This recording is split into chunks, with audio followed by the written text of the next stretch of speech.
आज का हमारा टॉपिक है कि न्यू बॉर्न की फीडिंग के बारे में। ठीक है, काफ़ी सारी मदर्स के क्वेश्चंस आए हैं, तो आज हम उन छोटे छोटे क्वेश्चंस के आंसर्स को एड्रेस करेंगे।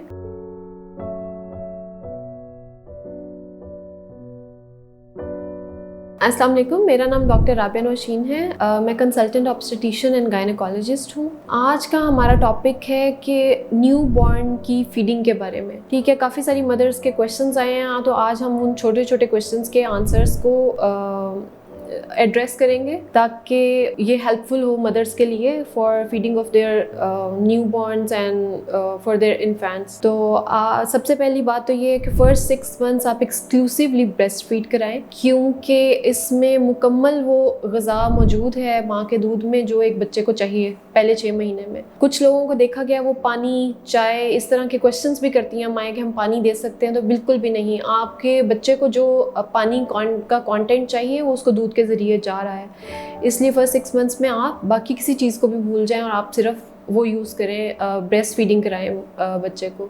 इन केस कोई मदर्स ब्रेस्ट फीड नहीं करा रही या फीडर देना पड़ता है किसी 1-2 टाइम में बच्चे को, तो आप उसकी भी हाइजीन का ख्याल रखें। मींस के उसको स्टरलाइज करके या बॉयल करके यूज़ करें।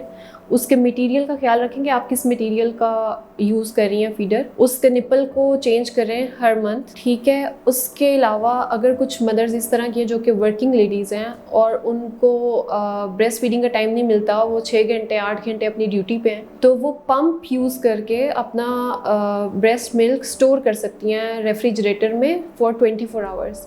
और 24 आवर्स तक अगर वो यूज़ नहीं हुआ तो वो आप डिस्कार्ड कर सकती हैं।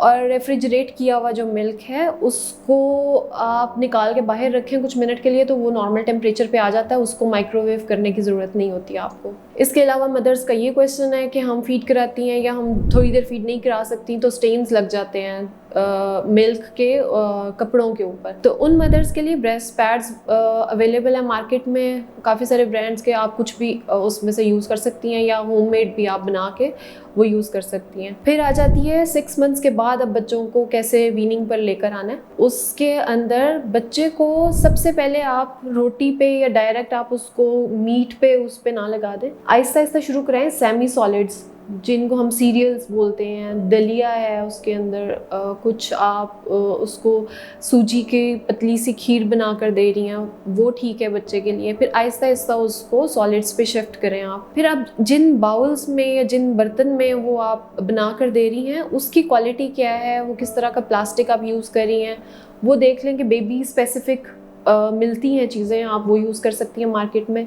Spoons are also available. लेकिन उसके सिर्फ मटेरियल की बात नहीं है, आप उसको फिर वॉश कैसे कर रही हैं, उसको स्टरलाइज़ कर रही हैं या नहीं, ये चीज़ बहुत इंपॉर्टेंट है।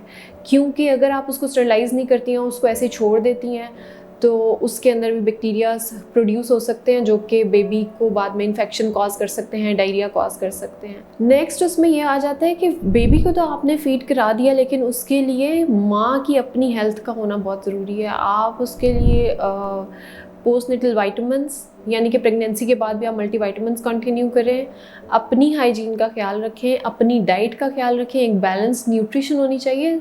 अगर आप हेल्दी होंगी तो आप बेबी को हेल्दी फीड प्रोवाइड कर सकेंगी।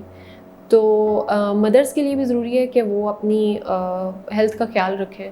ये तो वो मुख्तसर से सवालात थे जिनको हमने एड्रेस किया यहाँ पर। इसके अलावा भी ब्रेस्ट फीडिंग से या वीनिंग से रिलेटेड या मदर की न्यूट्रिशन से रिलेटेड कोई भी आपके क्वेश्चंस हैं, you can consult your gynaecologist, and if you want my consultation you can take it from Marham as well. Thank you.